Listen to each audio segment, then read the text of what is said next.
Hello, thanks for tuning in. It's Stuart here, record collector, classical, and also, I suppose, pop and rock, even some easy listening, soundtracks, that kind of thing.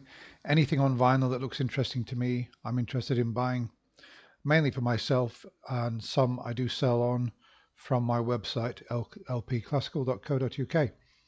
So, I went to a charity shop today. It's the largest charity shop in town. It's like a collection center, and they've got about 1,000 LPs at any one time. I go in there maybe once or twice a week and have a root around to see if I can find anything. And just recently, I've been coming out with something every single time. First of all, I'd like to just clear something up because I made a video, I think it was 2 days ago, showing some records that I bought. And if you excuse me a moment, I'll just reach for a record. Sorry about that. Should have been prepared. Okay, so yeah. So I bought this record, got it for £1. It's a wideband groove, and I was naturally disappointed that there were four sort of loudish clicks in the introduction to Symphony Number 3. I tried to repair it, and I've got now, instead of four loud clicks, I've got 10 sort of, medium clicks. So I kind of made it worse, or certainly didn't make it any better. And I was disappointed that this was the case. I mean, irrespective of the amount of money that I paid for it, that's not relevant. It's not relevant at all how much money I paid for this. I paid £1 for it. And yes, it's still good value for money, £1, even for, four loud clicks at the start of Symphony Number 3. The rest of both sides is, virtually near mint. But naturally, I'm a perfectionist and I like to try and get records in superb condition, regardless of how much money I pay for them. So I'm not complaining that I paid £1 for it because, I mean, it's still really good value for £1, even if it's faulty. So, I mean, just to clear that up, I was just expressing my disappointment that when you come across a record like this, beautiful cover, both sides, you open it up in the shop, it all looks superb, and there's a little fault that you've not seen. You get it home, you play it, and the disappointment is just that it's not, like an EX copy. It's now just a VG copy. That's the disappointment, not how much money I paid for it. I'd just like to clear that up. Of course, I don't begrudge charity shops making income from records. So yeah, I went into the same shop today and I bought some. Here they are. I'll just show you what they are. So while I was there, there was a gentleman there with a I don't know. I mean, he looked about my age, sort of, late 50s, and he had a bit of a beard.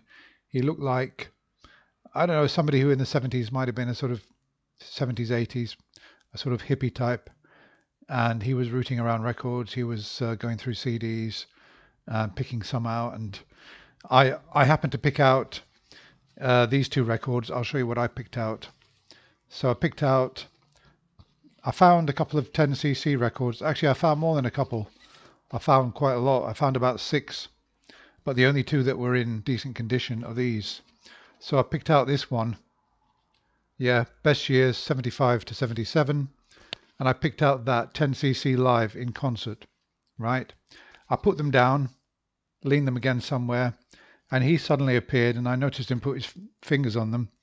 And in fact, he was just moving them out of the way so that he could look at other records. And I sort of, I didn't know what he was doing, whether he thought that, these were for sale or, that I'd pick them out or what. But it turned out he was just moving them so that he could have a look at the records. So I just moved them somewhere else for his convenience. But we had a bit of a chat, got talking. He picked out, he said, "Oh, do you want this? I found this. Elton John's greatest hits." I said, "Oh God, I'm not really an Elton John fan. I'm not. But, Elton John's greatest hits, it's kind of, it might be worth having. There are a couple of good songs on there, like Rocket Man, Crocodile Rock, and what else? Candle in the Wind, one or two others." I thought, oh, actually, it's that one where he's got his glasses on, his plastic sort of white rimmed glasses, and he's got a hat on, I think, and So I looked at it. I said, oh, actually, yeah, let's have a look at it. So I took it out, and unfortunately it was in poor condition. And he said, ah, never mind. Had a bit of a chat with him. I've never really interacted with people in charity shops who are looking at records, but I got the feeling that he was sort of a serious collector like me. And I asked him what system he's got. He said he's got a Pioneer turntable. I can't remember which one, what exactly what he's got, but he said it had been one that had been heavily modded, and he bought it off somebody who does modding work on eBay. So he seemed to be quite pleased with it. He didn't ask me what turntable I'd got, and so I wasn't able to say to him, "Well, I've got a Riga Planer too." So we didn't. He didn't ask me, so I didn't tell him. Yeah, so we just had a bit of a chat, and we were sort of going through records, discussing and saying, "Oh, there's so much, there's so much rubbish here. Can you believe it? It takes so much time to go through it all, but it's good that we can still find, quality items." And he found a couple, one of which was an album by the Cars, and it had one of my favorite singles on it, Drive. So if I'd seen that, I would have bought it, but he got to it first. Oddly enough, and this is really bizarre, while we were there, um, uh, a cross dresser, a man dressed as a woman, either that or transsexual, came in and started kind of um, sort of joking with us because uh, it was obvious that we were both kind of quite serious about looking through the vinyl. And this cross-dresser was saying about me, oh, he's saying to the other guy, oh, you better get, you better be quick because this guy's serious. He's going to get to the good records before you do. And I just thought that was sort of funny, and he or she kept on going on like that, making various jokes.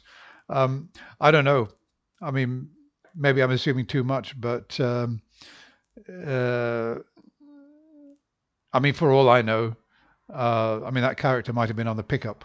I don't know. But the thing is, when this guy with the beard decided to leave, I decided to leave too, and left her to it. So yeah, well, I was happy with what I'd got, and I'll just show you what I've got anyway. So let's go through them. Footloose soundtrack to the film Footloose. I've seen the film. I like the film. It's got some good songs on it. It's got Bonnie Tyler, Kenny Loggins, um, who else? Shalamar, Mike Reno, and it's got the lyrics, and the record was made in 1984. There we are, lovely, lovely CBS label, 1984, and I wondered, is it digital or is it analog? Because I think by that time virtually all LPs were kind of digital. Anyway, I looked at the back here, and it says in the bottom right hand corner of this sheet, album assembled at Digital Magnetics, Los Angeles. Yeah, 1984. So yeah, obviously it must be a digital recording, or at least I presume it's a digital recording. That's fine. I don't mind that. I only bought one classical today. This Beethoven Violin Concerto, Campoli conducting, Pritchard conducting, Campoli's the violinist. I'm not sure. Yeah, it was the first. It was originally published in 1962, so it looks to me like that is a reissue of probably an ASD. I don't actually recall seeing the ASD of the Beethoven Violin Concerto, or have I? There's one with Silvestri conducting. Yeah, Menuhin playing. No, it's not that one. No, I don't think I'm familiar with that one, even on the old ASD. So I like Campoli. He's got a really nice tone about him, so I thought I'd take that. Okay, the New Seekers. Quite like the New Seekers. They did some good stuff, and they're a really good ensemble. And I mean, they look kind of good as well. One of them looks a bit goofy, but the others, I mean, Lynn Paul is on there, and she was quite an icon in those days. I'm not too sure which pier that is that they're standing under, but yeah, I bought that, and it's actually one of the more unusual New Seekers records. It's on Philips. There we are, and I don't actually recognize any of the tracks on here, oddly enough, so it'll be quite good. Mrs. Robinson, that's obviously the Simon and Garfunkel song, probably. What else is on here? Um, Yeah, well, I won't run through them, but anyway, that's in very good condition, excellent condition. The Bachelors, Charmaine. I can't remember what the Bachelors sound like. I've heard of them. They were quite famous in the 60s.